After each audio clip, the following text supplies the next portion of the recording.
پہنچانا جانتا ہے۔ مولانا الیاس قادری صاحب اپنے خطاب میں فرماتے ہیں کہ ایک مرتبہ بارگاہ غوث اعظم پیر عبد القادر جیلانی کو غوث اعظم سب سے بڑا مددگار کون ہے؟ اللہ۔ سب سے بڑا مددگار اللہ ہے۔ یہ سب یاد کر لیجئے ایک جملے کو، جس پر مصیبت آئے وہ مشکل کشا، جو حاجت میں پھنس جائے وہ حاجت روا، جس کو مدد کی ضرورت ہو وہ غوث اعظم وہ جس پہ کوئی مصیبت نہ آئے، اس پہ کوئی وہ کسی حاجت میں نہ پھنسے، وہ کسی کا محتاج نہ بنے۔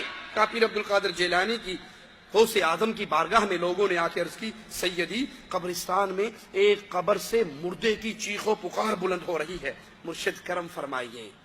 انا للہ و انا الیہ راجعون۔ امام الانبیاء نے اپنے صحابی کو دفن کرنے کے بعد کیا کہا؟ اے میرے ساتھیو، اس کی استقامت کے لیے دعا کرو، اس کی استقامت کے لیے اللہ سے دعا کرو۔ اب اس سے سوال ہو رہے ہیں، نبی کہہ رہے ہیں اللہ سے مانگو اس کے لیے، اور وہ کہتے ہیں پیر جی آپ کرم فرمائے، مردہ بہت رو رہا ہے، بیچارے کا عذاب کم ہو جائے۔ آپ نے فرمایا اچھا یہ بتاؤ یہ کبھی میری مجلس میں آیا؟ اگر پیر جیلانی عالم الغیب تھے تو ان سے کیوں پوچھ رہے تھے میری مجلس میں آیا؟ وہ بھول گئے مریدوں کو؟ ہم عرض کریں گے تو شکایت ہوگی، اپنی اداؤں پہ خود ہی کچھ غور کیجئے۔ کہا یہ کبھی میری مجلس میں آیا؟ لوگوں نے کہا ہمیں تو نہیں پتا۔ کہا اچھا کبھی اس نے میرے گھر کا کھانا کھایا؟ لوگوں نے کہا ہمیں نہیں پتا۔ کہا اچھا اس نے کبھی میرے پیچھے نماز پڑھی؟ لوگوں نے کہا ہمیں اس کا بھی نہیں پتا۔ تو پیر غوث اعظم نے سر کو جھکا لیا، آپ پہ جلال و وقار طاری ہوا، اور پھر آپ نے فرمایا ابھی مجھے آ کر فرشتوں نے بتایا ہے اس نے آپ کی زیارت کی ہے اور اس کو آپ سے محبت بھی تھی، اللہ نے اس پر رحم فرما دیا۔ اور لوگوں نے کہا اب اس کی قبر سے آنے والی آوازیں بند ہو گئی۔ صلو علی الحبیب صلی اللہ تعالی علی محمد۔ بہجت الاسرار شریف صفحہ 194 ہی پر ایک اور حکایت منقول ہے۔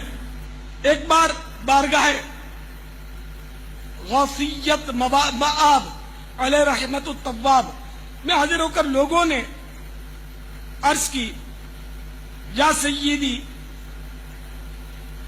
قبرستان میں ایک قبر سے مردے کی چیخ و پکار کی آوازیں آ رہی ہیں، مرشدونا کرم فرمائیے بیچارے کا عذاب دور ہو جائے۔ آپ رحمت اللہ تعالی علیہ نے ارشاد فرمایا، کیا اس نے مجھ سے خرقہ خلافت پہنا ہے؟ لوگوں نے عرض کی ہمیں معلوم نہیں۔ فرمایا کیا کبھی وہ میری مجلس میں حاضر ہوا؟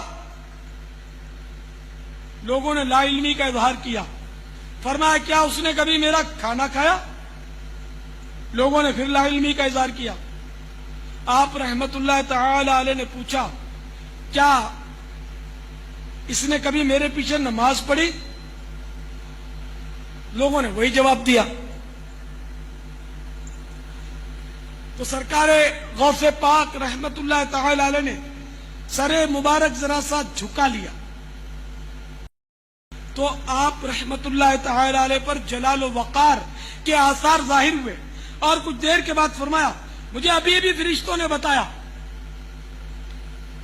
اس نے آپ کی زیارت کی ہے اور آپ سے اسے عقیدت بھی تھی، لہذا اللہ رب العزت نے اس پر رحم فرمایا۔ الحمدللہ عز و جل اس کی قبر سے آوازیں آنی بند ہو گئیں۔ تو میرے پیارے پیارے اور میٹھے اسلامی بھائیوں، معلوم ہوا کہ اولیاء اللہ کی زیارت میں بھی بڑی عظمت ہے، بڑی برکت ہے کہ غوث پاک کی زیارت کرنے والے کی قبر سے عذاب اٹھ گیا تو اولیاء اللہ جو کہ علماء ہوتے ہیں، عالم ہی ولی ہوتا ہے، غیر عالم یعنی جاہل ولی نہیں ہو سکتا۔ تو حدیثوں میں یہ موجود ہے کہ عالم کی زیارت عبادت ہے، تو جب عالم کی زیارت عبادت ہے تو ولی کی زیارت نہ جانے کتنی بڑی عبادت ہوگی۔ اور پھر ولیوں کے سردار غوث الاعظم علیہ رحمت اللہ الاکرم کی زیارت نہ جانے کتنی عظیم عبادت ہوگی۔ اس کی برکت سے قبر سے عذاب اٹھ گیا. اس شفاعت کا وجود نہ اللہ کی کتاب میں ہے نہ رسول اللہ صلی اللہ علیہ وسلم کی حدیث میں. مالک فرماتا ہے وَأَنذِرْ بِهِ الَّذِينَ يَخَافُونَ أَن يُحْشَرُوا إِلَىٰ رَبِّهِمْ لَيْسَ لَهُم مِّن دُونِهِ وَلِيٌّ وَلَا شَفِيعٌ. ایسے لوگوں کو ڈرائیے جو اس بات سے ڈرتے ہیں کہ اپنے رب کے پاس ایسی حالت میں پیش کیے جائیں گے کہ ان کے سوا نہ کوئی ان کا مددگار ہوگا نہ کوئی سفارشی ہوگا.